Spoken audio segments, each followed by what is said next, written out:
The NBA All-Star Game has come and gone. The Phoenix Suns entered 26 and 28, a team that needed rest. They're old. They need to put their bones into big tubs of ice and spend a week just away from it all. Refocus, recenter, because we knew that they would have to come out and navigate the hardest remaining schedule in the NBA. But thankfully, they're going to start with a couple games against some subpar competition, relatively speaking, teams that are under 500. The San Antonio Spurs are one of those teams. And unfortunately for them, Victor Wembanyama announced earlier today out for the season. Blood clot. Very unfortunate. So, as unfortunate as that may be, it was an opportunity for the Phoenix Suns to go to Austin, Texas, home of Kevin Durant's college, the University of Texas, and go beat a Spurs team and get a game closer to 500 and give us hope. And let's start this hard charge. Let's make this run to the playoffs. But Matthew, in typical Suns fashion, in the 2024-2025 season, nothing is what you expect it to be, unless you expect the Suns to suck fucking asshole. And suck fucking asshole they did. I didn't expect it at first, and then I think a few minutes into the game, like, oh, this is the same team. Just the same stuff. You kind of hope things would change a little bit, but it's not. It's the same thing over and over again. Zona Sports put out there, this is literally the same game over and over again. So going forward, I will be watching Breaking Bad instead of the Suns games, and we'll be doing the podcast, but just repeating myself, or else we can just do the AI pods. You want to do that? Just so it's just repeating ourselves over and over again. What we'll do is I'll just record you saying certain things, and then I'll play that audio, and then it's the same thing over and over again. It's like, it was all right. Yeah. Get to John. Oh, okay. I mean, an unfortunate loss again by the Suns, and it's tough to watch right now. And I didn't have too much hope, although I put together a very inspiring piece on Bright Side of the Sun this morning. I started writing it yesterday, and it started just kind of like, hey, let's go get him, bud. And it turned into this like epic, let's ride into battle speech. And I continued to add as many adjectives as I could. I wrote like, arrows, like, ooh, feathered arrows. Like, I was so proud of myself, all these little intricacies that I added to it. And then they come out and just, oh yeah, they didn't care about that. They don't care about that. They didn't get them riled up. You don't think Bud put that up on the screen, on the big flat screen, your article? No, I think he actually did Kevin Durant in armor. The exact opposite. He doesn't want the team to see any of that stuff because he sees how it's working out for Monty Williams after completely laying an egg over there in Detroit. He's like, listen, if I am really bad at coaching this team and I get fired, I'm still going to get paid $10 million a year for the next 4 years. Cha-ching. He's like, do you know how many fifths of vodka I can get with that? It's just hanging out on the beach in my cargo shorts. Exactly. Yeah. He's about to toupee it up. I just see that. Those things are expensive. Yeah, and he wants to have a bunch of different varieties. Whatever party he's attending, he has to have the proper toupee. Yeah. And you can't, A, attend parties if you're coaching the team, and B, can't afford them unless you get fired, yet still retain the money on your contract for the next 4 years. So, genius. He's not playing chess or checkers. He's playing the game of life, and he's playing it right, Matthew. He is. And also, Nurk was right about the whole thing. This whole thing is a complete disaster behind the scenes. So, I guess. I don't know. God, none of us do, but we're hey, that's it though. Only 27 more. Yeah. Oh man, I think I'm getting the flu. I think I'm getting the flu that's going to last about 27 more games. 27 more games? Yes. I'm going to be sick. I'm going to be sick. I'm already sick to my stomach watching this shit team. But welcome, Jamsters, to the Suns Jam Session podcast, your therapy session after every single Phoenix Suns game for the past 5 years. My name is John Voida, managing editor, Bright Side of the Sun, joined by Matthew Lissy, senior staff writer for Bright Side of the Sun. And we're here to walk you through what happened last night, what happened tonight.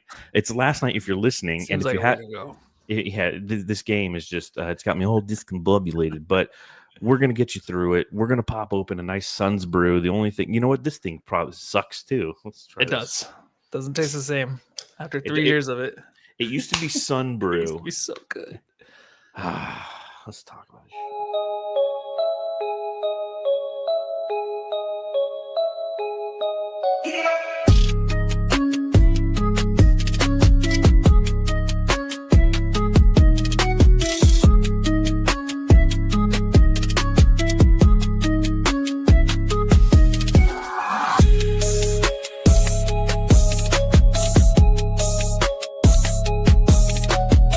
listening to the Suns Jam Session podcast, shooting the shit about the Suns since 2019. Shooting the shit about the Suns since 2019, and I don't know if I've seen just a more hopeless situation that we're in, and it's definitely something we've talked about over and over again. But you get a week away from it, and you have an opportunity to kind of step back and, one, take a break from it, because I think we all need to take a break from it, and two, kind of reassess and be like, okay, there is a possibility, but I've kind of accepted who we are, and who we are sucks. And brings me my first question.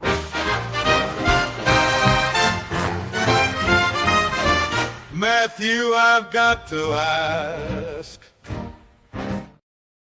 Matthew, I gotta ask, who the fuck cares?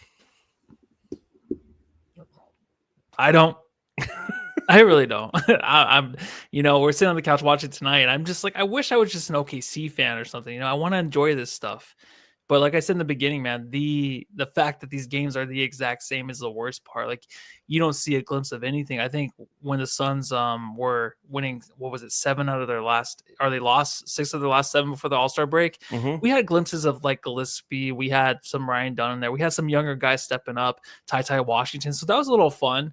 And then tonight, you're kind of back to the basics with the old guys, the guys that have been letting us down all year long, just not figuring out the offense, not hitting good shots, not playing defense at times, getting into foul trouble. So it's been just, tonight, it's just been kind of just a replica of the whole season. So I have given up a while ago, but I think we just hold in there and just kind of just wait this thing through. Yeah, I wouldn't say as far as I've given up on the Suns. I've given up on them this season, that's for sure. Fan of the team. Very interested to see how this offseason is going to go. And I'm almost at that point where I just can't wait for the offseason because I want to see what's going to happen, because there's so much that needs to happen. There's so much that needs to happen with this team. And tonight, as they lose 120-109 to the Spurs, I don't put this on the players. I honestly don't. I don't, you see those things, articles written, and things that we've definitely said in post-game podcasts in the past relative to effort and care and grit and mental toughness. And while these were all factors tonight, I honestly believe that this team tonight was put in a bad situation in numerous different ways, by the way that they were coached and by the way that this roster has been constructed. And that's something that we've definitely talked about throughout this season. But tonight was the night where I think I'm done with Bud, man. Play fast, play random, play together, play in great space. Let's go play some basketball, have some fun. Food in Holzer, food in Holzer, food in Holzer, food. What the fuck is up with this guy? Tyus Jones hasn't made sense all season. And there's been a lot of chatter, at least amongst us in the Suns world, about potentially post All-Star break using this as an opportunity to change up the point guard rotation. Because by every metric you look at, Tyus Jones makes those around him worse. It's the way it goes. And part of that, especially when you start to look at offensive and defensive ratings are going to be bad because he's just not a good defender. He's too small. You take into account he's averaging 11.1 points per game, which is the second highest ever in his career, but he's also averaging 1.4 turnovers, which is 0.4 turnovers worse than his worst ever. And his impact on this team, they're not using him correctly. Yet Mike Budenholzer continues to run him out there night after fucking night. It makes no sense. One of my fun little stat me things I got. Ooh, dang, stat me. The Suns in the first quarter, right? And I always am somebody who typically sides on it doesn't matter who starts, it matters who finishes. But if you look at how the Suns start this year, in the 28 games in which they were leading after the first quarter, they're 20-8. So if they can set the tone in the first quarter, typically it results in victory. And they are now 5-20 in games in which they lose the first quarter because they got killed in the first quarter tonight because they couldn't shoot. There's only, I think, 2 or 3 games where it was tied at the end of the first quarter. But Tyus Jones after tonight is a negative 46 on the season. It's the worst on the Phoenix Suns in the first quarter. There's no world where it makes sense. So I'll ask you, Matthew, should he be getting the start? And if not, what other options should you go with? Well, I mean, before the All-Star break, we kind of agreed, hey, let's see Bradley Beal back in the starting lineup because I don't think you have an option. You lost 6 of your 7 games. You should have been on an 8-game losing streak right now, dealing with the fact that you have Tyus Jones still in the starting lineup. Yeah, exactly, which Grayson Allen just magically hit that 3. So we're in a spot right now where we have to look at the starting lineup. The best thing before was to put Beal on the bench. Now it's like, okay, bring him back in. Like you said, get the first quarter going. You know, you want to kind of get on top of these teams early because this team, when they lose confidence, and especially Tyus Jones, it's hard to gain it back. When Tyus starts today's game 0 for 3 from 3, you know the rest of the game is going to be really bad. And it's weird because in the beginning of the season, we loved Tyus. I loved him. And I said this before last spot. I loved him. I love the fact that he can come and hit big shots. He's been stepping up in different ways for the team. Then all of a sudden, he starts to falter. I don't know where it happened where we all of a sudden can stand him in the starting lineup to where before I loved him in the starting lineup. I thought he was part of the big 3, part of the big 4 or whatever. Like he was playing tremendous basketball, but now it's just like, oh, that's out the window. Like he has to be gone. He has to be on the bench. So I understand like he has to probably go to the bench and bring Bradley Beal back in. I just don't know how much that really helps our team, especially the dynamic with the chemistry and the confidence that these guys need, though. I know, but I just think the confidence that these guys need, it's just all gone already. Like it's gone for the rest of the season. So we can do that. I just don't think it's going to really matter. Well, I think that confidence is something that is like momentum, right? All of a sudden a shot in the arm and you can start to gain confidence. You saw it with the Spurs tonight. You know, Sochan starts hitting threes and all of a sudden he can't stop. And Champagne or whatever, like hits 1 3 and he can't stop. And I feel like a shot in the arm that the Suns need is changing up that starting 5. And it's on the guard side, not on the other side, not on the Richard side, or like what Mike Budenholzer in one of his boneheaded fucking decisions to start the second half. He's like, okay, let's start Bol at the 5. And I'll still keep Tyus Jones out there. So now what you've done is you still have a guard in Tyus Jones who's a poor defender and is small. Granted, we're playing a small lineup, but you're putting Bol out there at the 5 who showcased why he had, especially when you go against a very cerebral point guard in Chris Paul, they just attacked the shit out of him with Chris Paul and Bismack Biyombo until he had to go sit down. It's a bad adjustment by Bud. But going back to the Tyus thing, we all were a fan of Tyus at the front end of the season because when the Suns were playing well, he was a part of that cog. And the thing that's changed slowly as we've watched over a prolonged period of time and we've witnessed the trend is that he's not operating in a point guard capacity. Although he might have a lot of touches, he's really not making much of an impact on the team. He stands in the corner a lot like a 3-and-D wing should, not a point guard. And you add to the fact that he's a poor defender, and he makes our defense smaller than it needs to be. Look at him against LaMelo Ball. That's the last time like Bud couldn't play him because he was going against a 6'7" point guard. He's like, shit, we can't guard these guys, and we lose to Charlotte. So there's so many holes in this roster, and I feel like you need to make that adjustment. Bud is notorious at not making adjustments, and this is just another situation, another instance where he's showcasing his lack of ability to make adjustments. Now, that being said, like Tyus Jones must have pictures of Bud naked in the shower because blackmail is the only way to define how he's starting. Like, do you think that Bud fluffs Tyus Jones at halftime, or does it before the game or after the game? Like, when is he fluffing? Jones is Jones. You know, I understand all this, and it is funny. It's like, well, you're saying that, Bud has a little ding dong, so that's not very nice. No, I'm saying Tyus. He's the one getting fluffed. Oh, well, you know what? Okay, so I know a lot of this stuff's happened on Twitter, but where Tyus has to go to the bench and stuff, but he is the one guy, too. I feel like if he can gain a little bit of confidence, like you're saying before, maybe he can come back and be confidence ain't going to make him a better defender. Yeah, but who? But the thing is here, look at this. Like this right here. 4th and long says there are no answers. I feel like we're gonna because when I'm watching these games, I don't ever see a guy that really sticks out. Be like, oh, put that guy in. We're gonna talk about Ryan Dunn. Oh, Put we that guy will. in. That's gonna make a difference. I don't see that with anybody on this roster right now, where it's just kind of flat. So I can't see. Yeah, an there's too many adjustment right holes. now. And again, that's why I say it's not only Bud's poor coaching, which it is poor coaching, but it's roster construction. The way that this roster, unfortunately, and I always go back to the Bradley Beal thing. And Bradley Beal played his ass off tonight, but his contract is what kind of put a halt to this KD book era, because you could have taken that $50 million contract and broken it up into 3 very quality players who you could pull upon in tough situations. But I do think that there's options for the Suns. Like if you're so hell bent determined to have a point guard play who's not going to be a true point guard, like let's just see Monte Morris instead. Like I'm just done with watching Tyus Jones. Or go back to what you had last year, sans Nurk, because obviously Nurk is gone.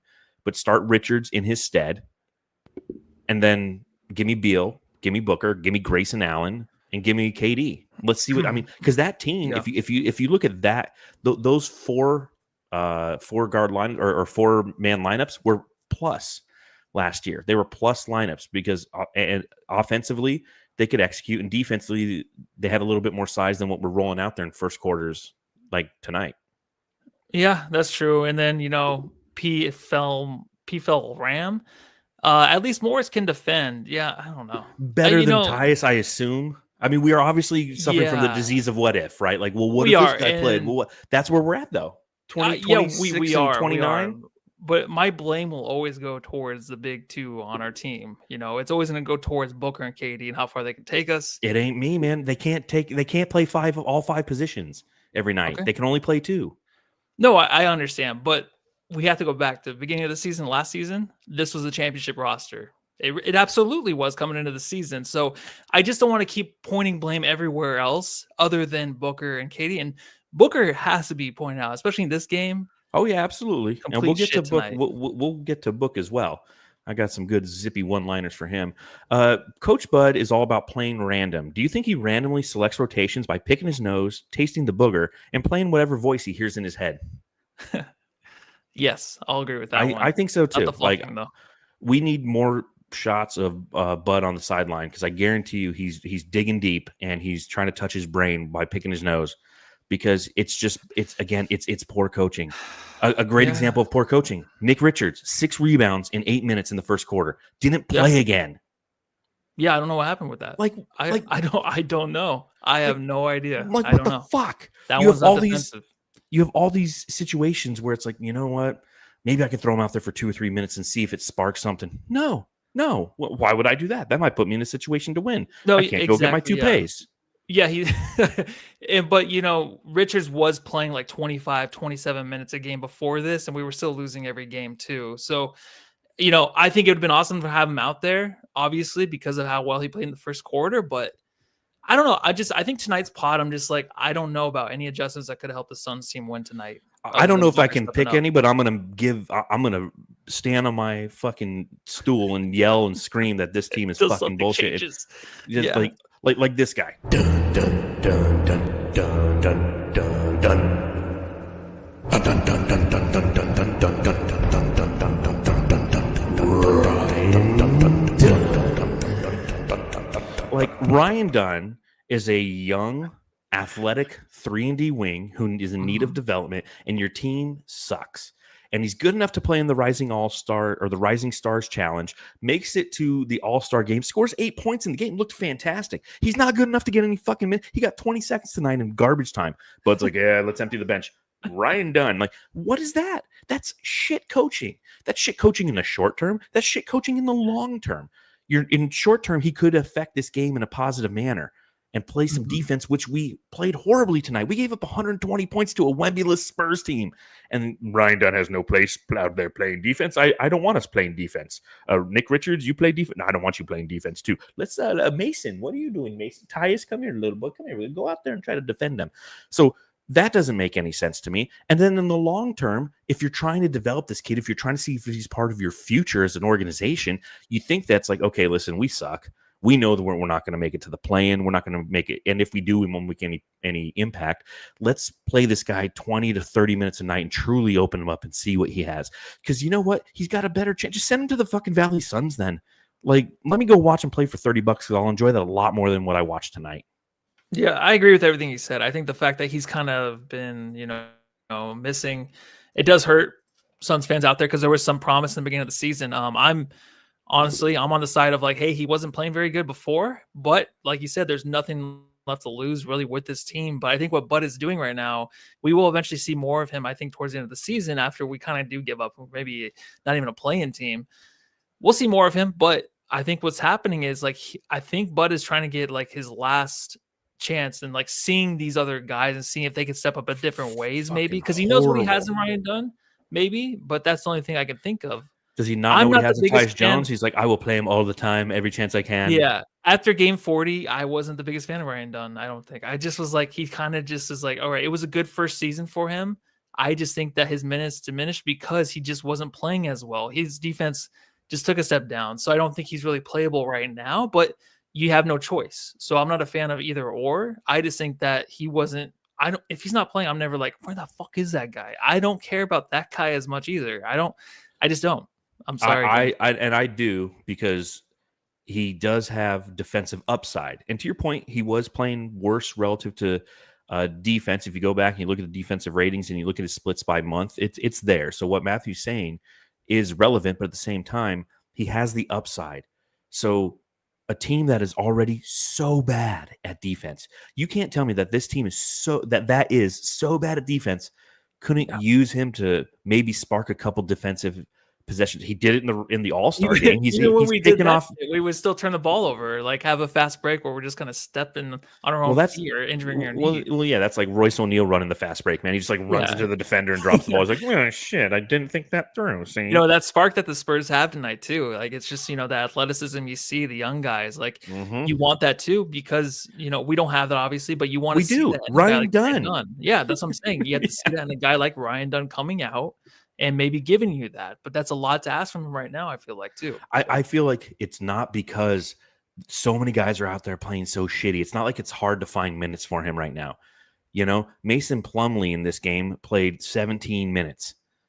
Give those up. Bol, I understand playing Bol. I understand why you want to. Yeah.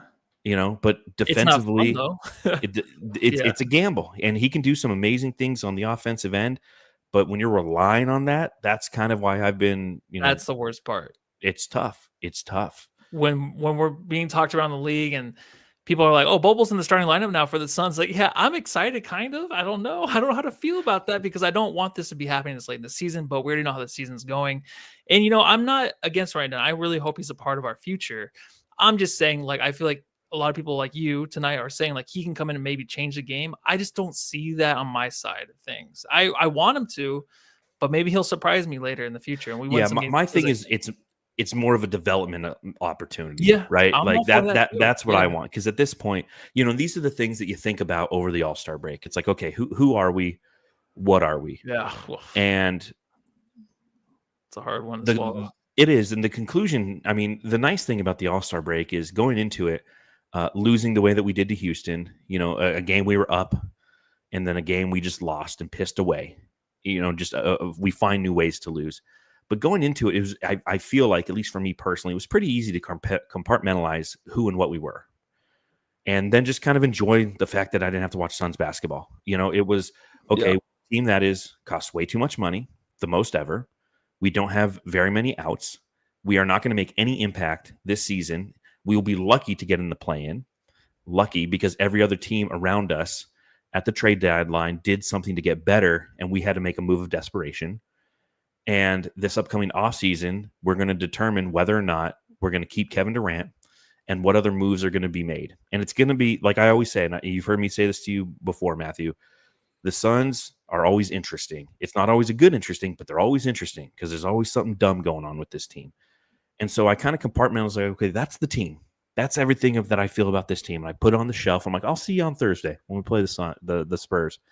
And then I pulled it off the shelf today. I blew some dust off of it. A little cocaine. I mean, that's something different. Oh, you got to. It's All-Star break. Well, You yeah, know, and also it's a weekend, glass box. if You you know, want it's to like watch it. Yeah, it's like a mirror box. Just to get through that I All got Star game, I ideas was to like, change things. Yeah, I was just like Kevin Hart. yeah, Check that shit in my veins. And I opened it up. I go, and then once this game started, right back there, I was like, oh, yep, yep. that's the Yeah. Suns are exactly who we thought they were beforehand. They shot 22.2% from 3-point land in the first quarter, 30% overall. They were 7 of 23, and outscored 31-21. You know, Yep. just right back where we're at. Devin Booker 0 for 5, Tyus Jones 0 for 3.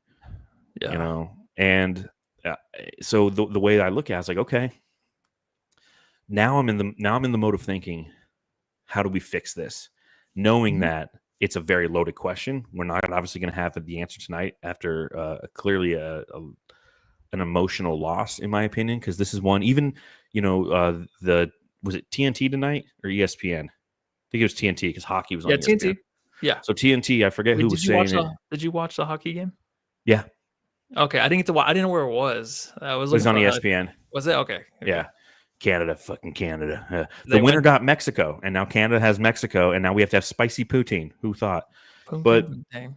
but as they were even saying on the broadcast, and I think it was one of the Van Gundys, he was just like, this is a missed opportunity for the Suns, this game. Yeah. For all the reasons. Wemby being in Texas, but being where Katie's from. And I go, shouldn't that just be our tagline this year? Hashtag another missed opportunity. That's the Suns this year. Oh, that is absolutely the tagline. And I think the fact that the Suns, they come into a place where Kevin Durant was playing, it just goes along with everything else. You go back to Texas where Kevin Durant was at, and then this is a perfect game to win for him, or Katie to win for himself. Mm-hmm. It just doesn't work out that way. And obviously too, the Suns, they were playing against a Spurs team that wasn't doing too well before the All-Star break either. Like, they had the adjustment of Fox and Chris Paul. Maybe they were working on stuff in the All-Star break, who knows?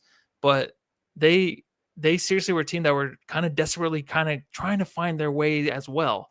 Losing Wemby, you're like, all right, this is probably a chance. But then also, it's like, if you're thinking that and you're a Suns fan, do you even want to win these games? You know what I mean? Like, does it matter that much if you're really trying to root for, like, come on, guys, you're getting them on their back heels. Like, it's a hard thing to even think about right now as a Suns fan, I feel like. Yeah, I want to win every game possible because Houston gets our pick. Exactly. And, the last thing I want to see is us luck into like the 4th overall pick, because that's the way the lottery balls bounce. And that's what's going to happen. Like, the Suns are going to end up with like a top 5 pick, and we'll just be like, cool, man, we've got Cleveland's pick at the end of the first round. Man, let's start scouting these motherfuckers. And the only fix I can think at this point is James Jones clearly has just a rock solid relationship with the Charlotte Hornets. We have all of their bench, although we don't play them, right? Like Nick Richards, 8 minutes. Vasa Micic, who played for the Serbian team over in the Olympics this past summer, we didn't play him. Cody Martin's got a sports hernia because he's just sick of thinking about playing for the Suns. So we trade Coach Bud to Charlotte, and we get a bench coach from them. I mean, and then we don't let him coach, because I mean that's the only thing I can think. And I'll ask you this question, and we've had this conversation a little bit. Is Mike Budenholzer coaching this team next year? I think so. I think it's going to be hard to kind of break up for him. I know right now everyone just hates him, but with the movement of this team this offseason, like, are you going to find a better coach? Are you going to find another coach unless, Jason Kidd is always like maybe hell no. ready to move on from the Fuck Dallas no. Mavericks? Who knows? Fuck no. Right. I don't know any other Kidd, good please. names out there, but KD's not going to be here next year. You know that, Booker's going to want to stay, obviously. So we're going to kind of have like a younger mesh with like the older soft guys, rebuild. some picks. Yeah. So I think you keep him. I don't think it's a good look for the franchise if you have, what would it be, the 4th 4 coach and 4 fired? Let go. Yeah. So you can't really do that. What do you think? That's where I've been, is I can't see it, because Matt Ishbia took over this team. He had Monty Williams for 2 months, fired him, brought in Frank Vogel, fired him, brought in Mike Budenholzer. You fire him, you're going to have to go get a new head coach. But I think that if I was Matt Ishbia, if I was James Jones, if I was Matt Ishbia, I'd get rid of James Jones and I would get rid of Budenholzer. I'd go, you know what? We're cleaning house from a top-down standpoint, and we're re-envisioning this roster. And you're going to have to do it, and you're going to have to do it quick, because you have big decisions to make, as you mentioned. That might be the only reason why James Jones survives this summer, is because the KD decision is looming. And that is a big decision because one, it's not a big decision if you're going, we're keeping KD here and we're sticking with this core. And I support that. I support keeping KD, keeping Booker, and everything else you have to figure out. And Beal obviously is the challenge there, but you have to have that conversation with him and you have to try to get the opportunity to move on from him. That to me is the best path of success. But if you do choose to go the latter, if you do choose to move on from Kevin Durant, you don't do that with a GM who's coming in here, or maybe you do, because typically GMs, whenever they come into a new situation, they like to make the team in their image and be responsible for the decisions in the current roster construction. So I can see both ways. I don't think Bud should be here next year. I honestly don't. I look at JJ Redick and I'm pissed because I wish we would have had somebody who's young and can relate to these players. Because guess what? Bud's having the same problem that Vogel had, man. And I know that there might be personality issues relative to Kevin Durant and Devin Booker. But I bet you if JJ Redick was in there, he'd have no problem communicating effectively with those guys. Bud's just got the wrong toupee. Yeah, it's so weird. You know, we It were is. rooting for the benching of Beal and Nurk, and it happened. Bud did it, and we're rooting. I for wasn't Bud. rooting for the bench of Nurk, but Beal, Well, yes, Nurk, he just did it at the same time. Because I know everyone was very anti-Nurk. I was like, dude, I get that he has. Well, I wanted challenges Nurk on our offense. team. I just thought maybe Me he'd be too. better off the bench because I think Nick Richards would have been fine as a starter if we had Nurk backing him up, or vice versa. It doesn't matter. But you know, we were rooting for that, or I was, and it happened. So I don't know if I can really just get rid of Bud that quickly. And you know, we're talking about the rebuild and stuff, and it's hard to think about. But you know, the one thing that's just like the elephant in the room is basically, you know, Booker being the guy here. Like, I want him, of course, to stay here, but if we want to like actually switch things up and really change this team for the better, and he might, and for the future, he might have to go. But I don't want that to happen. I just think making a coach change and then maybe KD stays here, like, and we can maybe build around him again. Like we just did that, and we love this roster know. so much. I So I know. don't know if I can. I don't know if I can do that again, man. And I feel like we love this roster so much entering this season. We were all high on them. I was higher than you were on this team. When we go back and we look at our fucking rank, What did you have rankings, him, number 1 or number 2? I think I had him 2. Oh, okay. Yeah. So, and when you're that high on a roster and it's not making sense, that's why I'm so frustrated with the coaching right now. Because there's, again, I'm not a head coach. I don't understand all the X's and O's, but I know what I watch night in, night out, and I know that Yusuf Nurkic was a solid center in this league. Not a great offensive center, somebody who couldn't dunk. He missed bunnies like every other center in the league for the most part, but he was a good defender, and he was a great rebounder. And the Suns suck now at defensive rebounding. Suck. And I can pull the numbers, and I can look at what happens at the moment we benched him, and I guarantee you it's not pretty for the Suns. And then you look at the Tyus Jones situation, where the Tyus Jones situation defensively, it hurts this team. And I feel like he could be a productive member of this team if he's coming off the bench, facilitating an offense, and truly facilitating offense, acting like he did when he played for Washington, acting like he did when he played for Memphis. You know, be a true facilitator because he can hit the 3 ball. But we've put him in a situation where he's playing a lot of off ball. He's being forced into situations where he's not playing how he's used to, and he's turning the ball over as a result. And then I see the lack of playing Ryan Dunn, and I'm not saying we need 30 minutes of Ryan Dunn, but I'd much rather have Ryan Dunn play 15 to 25 minutes a night because he can change things up and he can be a defensive deterrent. This roster was built to be so offensively successful, but their defense has been so unbelievably atrocious, and I don't feel like any adjustments relative to being a better defensive team has happened. And now we are post All-Star break after Budenholzer had a chance to take a look at this with his coaching staff and really dive into this team and try to see what we've seen. And there was 0 adjustments tonight. The only adjustment was like, oh, they don't have Wemby and they're playing a little bit smaller. We'll play small too. It's like, you know what? You probably could have put Nick Richards in there and had him bully it around a little bit, or at least force their defense to collapse on them and play off of that. I'm lost on this team. I'm lost with this team. Well, They're Bud lost. reviewed. He's just like, we're shit. We have no answers, and I'm screwed. I'm out of here soon. So I think he He's doing. I hate to say this because I know I'm gonna get a lot of shit, but I feel like he is trying his best to kind of mix things up. And there are guys that are still in the lineup that we hate.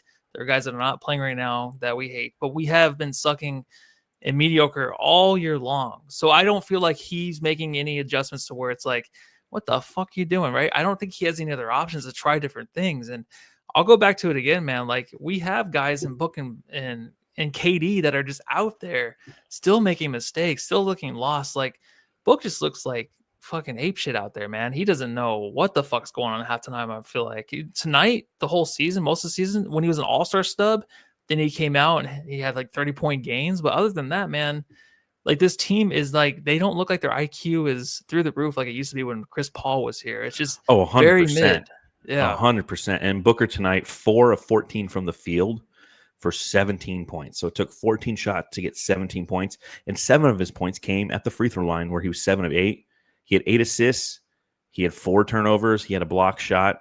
And he was very discombobulated. And I kind of feel like his mind kept drifting back to Aspen, thinking of the soft white snow, swoosh, swoosh, swoosh. And he's just thinking about how Trying he to and injure Kendall... himself. he's trying to Sonny Bono himself. So he's like, I don't have to play the rest of the year. And he's just thinking about him and Kendall shared a glass of wine over a warm fire. And he's like, oh shit, I'm in the middle of shooting a shot. And he just airballs it. I mean, he had a bad night. Bad dude. game. Bad game for how do we know Devin that's actually Booker. Kendall? She had the glasses on.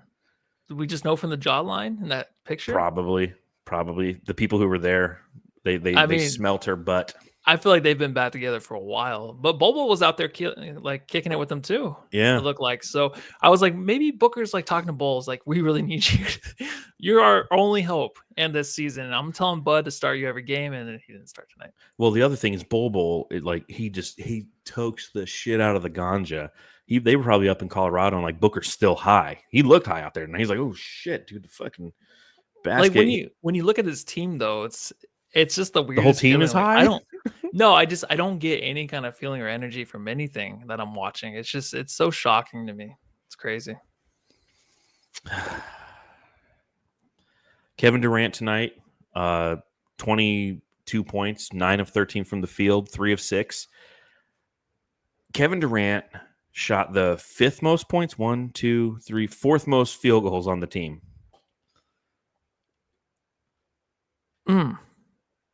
Devin Booker shot more than him. Bradley Beal shot more than him. Royce O'Neal, 27 points. You know what? Wow. Royce he actually gets a drop tonight. Yes. Yeah, bling bling bling.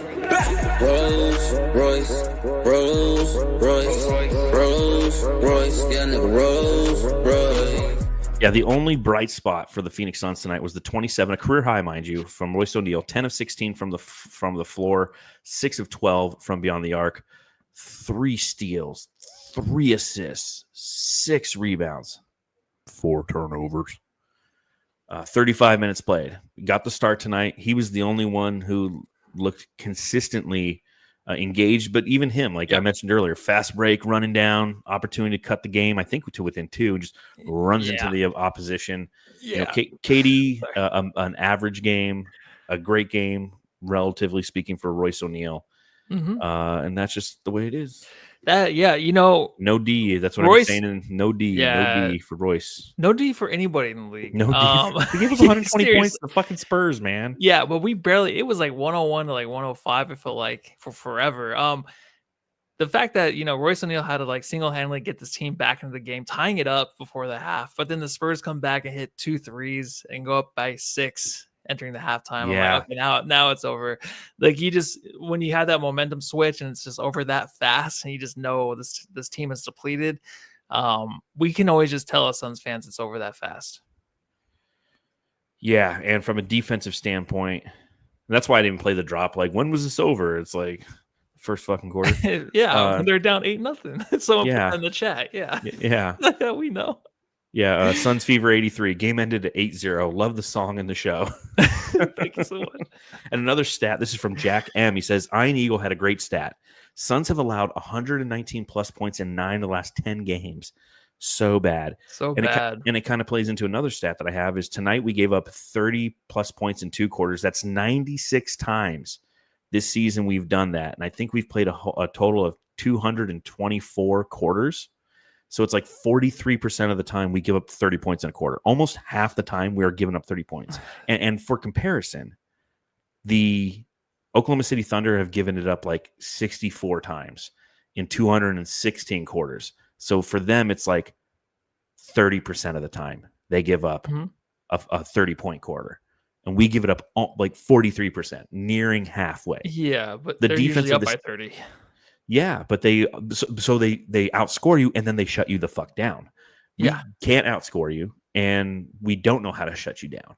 I mean, this team is just a train wreck, and we're honestly, this is almost like the Suns are in hospice for the next 27 games, and we're just slowly watching them die. And Yeah, it's I knew that. After painful, we and didn't it's trade Kevin annoying. Durant, I knew that right away. Oh yeah, we all did. I mean, I was like, and it wasn't even so much trading Kevin Durant. It was just the trade deadline coming and going without the Suns making any moves when they desperately needed to make a move. Kevin Durant being one of those options, but other options existing, at least on the fringes. Like you could have traded Grayson Allen to Orlando and got something because they need shooting and we need things. And none of that happened. I just remember being so bummed out that day. It's just like, it was like here, and it's like, oh man, the Suns have cancer. We got to deal with that. Like, no more trades for the Suns. Like what? Yeah. Excuse me. Yeah, it's like with like an hour to go. It's funny how that all worked out. And now that, Jimmy's on the Warriors and they're going to get Kuminga back here soon. So that team, then the Warriors, they have a chance. I know Draymond said, hey, we're going to win the championship this year. I don't totally believe it, but I can see it as a possibility. So I'm not saying that would hurt because we were trying to trade for Jimmy and we didn't get him. And I think obviously if you're Jimmy and you have Steph and Draymond around you and Kuminga, like that's a different kind of atmosphere than just having Book. And then you would have Kuminga obviously on our team, but also who else would you really have on the Suns, right? There's not really that defensive stopper and like a Draymond or anything like that. So the fact that, that's a team that got Jimmy have a chance to win a title where I think they have a chance. It's not necessarily the perfect, pick, but I do think they have an absolute chance. Yeah, I agree. So what do you think of the Spurs? Because obviously before this game, they were 2 games behind us in the 12th seed and we were the 11th seed. And now they're 1 game behind us, still in the 12th. We still in the 11th. But Shams Charania reported Victor Wembanyama has a form of a blood clot in his right shoulder, and he's out for the rest of the season. The Spurs believe this is an isolated condition. Now, I believed that this was going to be somewhat what you call an opportunity for the Suns because one of the final teams that's trying to chase you down is going to start to fall off, but then the Suns come out and just let them beat them.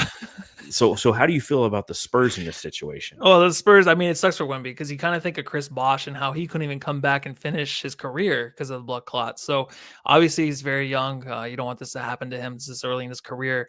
But also maybe if this did happen, obviously you want to take caution. You don't want to bring him back too early and risk anything. The fact that the Spurs right now are in a good spot, like they're a young team, they're great, obviously very athletic, a lot of good players that can play defense. They have Fox that they're trying to implement him right now into the offense.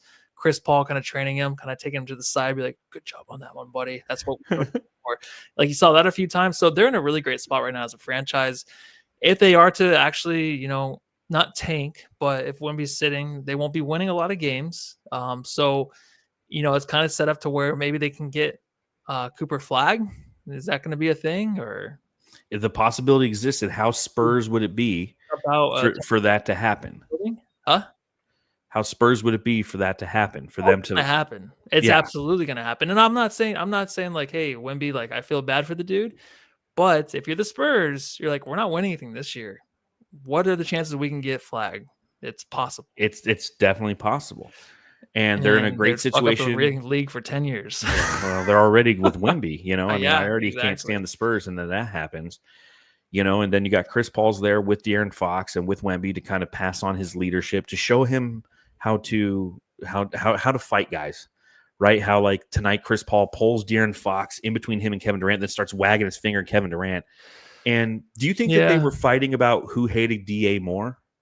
Yeah, they're like, I hated DA. He's like, no. I think they were like, I did a better job with DA. I trained him better. Like, I think he was actually yelling or fighting with them and probably making fun of Kevin Durant for crying and stuff. I think he was probably making fun of Kevin Durant because of the big suck fest over this weekend and how much everyone just loves KD and all that shit. So maybe that's what he was giving shit for. Oh man. Did you by chance do the Reddit, the subreddit stakeout? Oh, was it my turn? Sorry. No, dude. it's probably my turn. I just didn't care to. I was firing off just tweets on Twitter all night, so it doesn't matter. We don't need to do it. I'm not doing a jam star either. I'm not doing any of that stuff. So no jam star till we win. Didn't we do that last year? We were like no jam star or I like no this. drops. You said no drops. I think for Shamit that 1 year or something. Yeah. Oh, yeah. like that. Shamit had to earn his campaign Yeah. too. Campaign. Yeah, we had a should year. do a jam star where we actually see a complete game by these guys and a guy that actually stands So out. above the there's no rest. jam star. There's no jam star. Okay. I'm for that. Anything else you want to talk about? I got one other topic outside of this game, but do you have anything from this Nothing game from that the you'd like game. to talk Nope. about? All right, perfect. So one thing I do want to talk about this game is the Suns did make a move where they got rid of the Footprint Center as a name. Mhm. They're now going to be the PHX Arena, I think is what they're going to call it in the interim. And did you have any suggestions on what they should name that arena? No, I didn't even think of one. I like the Spirit Arena. Or is that what Zona Sports put up? Spirit Halloween. What's the sign? That's That was funny. great. That's funny. That was Well- really good. Well, What I were you did. thinking? Well, I did tweet it out from the Brightside account, and I do have some of our Brightside followers who gave us some input. So we have the Greta Rogers Center. I don't know if you remember Greta Rogers. She was the old lady who Or like she wrote? yelled at. No, that was Angela Lansbury. Oh, Greta Rogers is the old lady who like yelled at Robert Sarver for threatening to move the team to Seattle or something. She's like, "You okay, son I of do a remember bitch." that. Yeah. Loser Arena, Bradley Ball Arena, and then you offer him this if he waives his no trade clause contract. Mortgage the Future Center, 7 seconds or less arena, OnlyFans Arena, Turnover Kings Arena, the Second Apron. That's a good one. Purple Palace, Staples Center. Somebody said, "I'm sure whatever it is will be the highest bidder." Name the arena after Katie and build a statue to fix the situation. Oh, God. Western Alliance Bank, Filiberto's Bowl, United Wholesale Mortgage Center. A lot of people said that. Obviously, United Mortgage Wholesale Mortgage is Matt Ishbia's company. Shazam Arena, Suns Out, Buns Out Arena, the Boom Room, Phoenix Suns Arena. That guy was real fucking clever. Ringless Arena, Insane Asylum, Faceplant Center, Disappointment Arena, the Garbage Can. How about Burial Grounds Arena?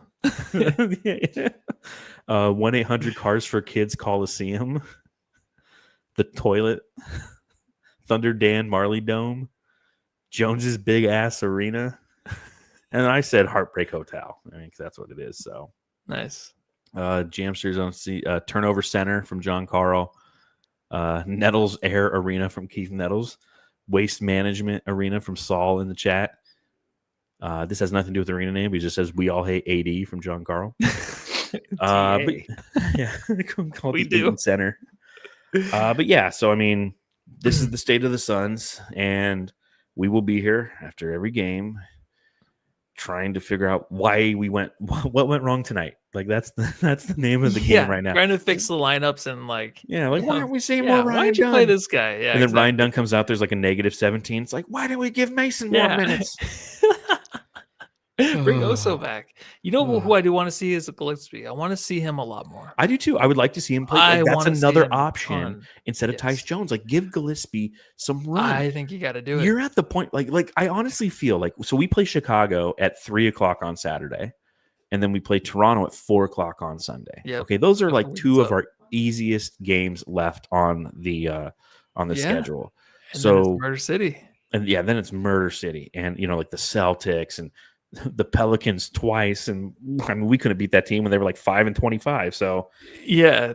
And we play the Clippers twice or something like that. Yeah, it's gonna be yeah, I mean, it's going to be brutal. So there is going to be an instance where potentially a lever might finally be pulled, where the Suns realize that it's time to pull the starters. And I'm not saying you pull the starters every night, but it's time to stop doing what we've been doing. Because during this losing streak, the rotations we saw tonight have been consistent. A lot of Mason Plumlee, not a lot of Richards, a lot of Tyus Jones, no Monte Morris. We finally saw a little bit of Gillespie and whatnot in our last two games, Yeah. one of them being against the Rockets.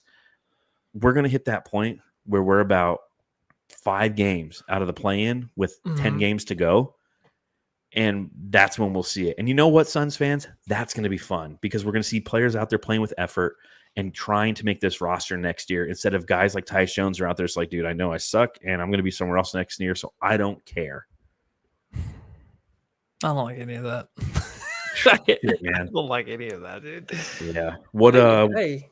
did you do anything fun over your time not watching the Suns? What did I do? I still with the It was sick Valentine's Day dog. weekend, right? Yeah, I had nice reservations Valentine's Day. you Couldn't didn't do go- anything. Yeah, the bread of loaf was. Dude, Laney's been. I was up to like 5:30 in the morning this morning dealing with my little doggy. She's You guys constant, she constantly she's pacing. She's yelping. We don't know what's wrong with her. She's a Chiweenie mix, right? You gotta Don't know take what's her in? wrong with her. Yeah, well, we took her to the emergency room on like Saturday night, and they did like a full X-ray. She's got amazing lungs. I'm like, yeah, she's never smoked a day in her life. And they did like all these tests on her. Couldn't find a thing because essentially what'll happen, she'll have like a sharp yelp. She'll be like, burp, or she'll be like, burp, burp, burp, burp, and then she kind of like she starts panting like we're driving or something. And she just and is almost like paralyzed. And she's really discombobulated. And so we take her to the vet. They don't know what the fuck's going on with her. They charge us $1,600 to tell me like, man, we don't know. I was Here it gonna is. say that's so much money. It was, dude. you know, and so we've been monitoring her behavior, knowing that we were taking her to the vet today. And so last night I was dealing with her. I was sleeping out on the couch, and like she'd get up and she'd walk around, you know, and she'd come back and sit back down. And every time she get up to walk around, she walked to the back door, so I let her out. And like she must have done that like 8 times. And finally at like 3:30 in the morning, I'm asleep, finally asleep, and she gets up, I guess, because I wake up at 4:30 and I go, there's a shit by the door. I'm like, but we took her today and they think it's a pinched nerve in the back or it's something having to do with her spinal. Really? Yeah, it's like Maybe she has like is what it I had. dementia or something like that. No, because it's like it made sense. It made sense once they said like, oh, she might have like a pinched nerve, and all of a sudden, like I know from having a pinched nerve in my back, all of a sudden it hits you. You're just like, oh shit, that's what's happening to her.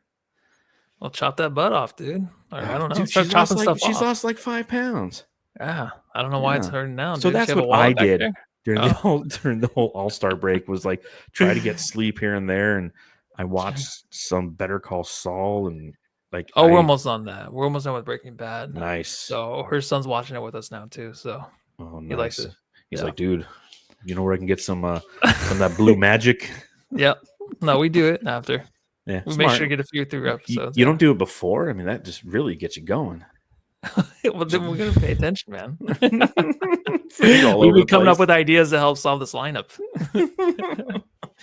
Well, thank you to everyone who joined us watching along live, or if you're listening to it. And if you are watching live, you know, one thing we did do on our audio feed was we put out a few audio only podcasts, not video podcasts, Sun's Flashback, Sun's Short, Jorts, as we like to call them, a couple Jorts. So if you like to listen to things and you want to hear our sexy voices, go back and check out the feed, subscribe, rate, review, wherever you're consuming this. Yeah. And we'll see you Saturday mid-afternoon to talk about how the Suns lost that game to the fucking Bulls. So yeah, everybody. Anything else you got, Matthew? That's all I got. Everyone go home, love your family.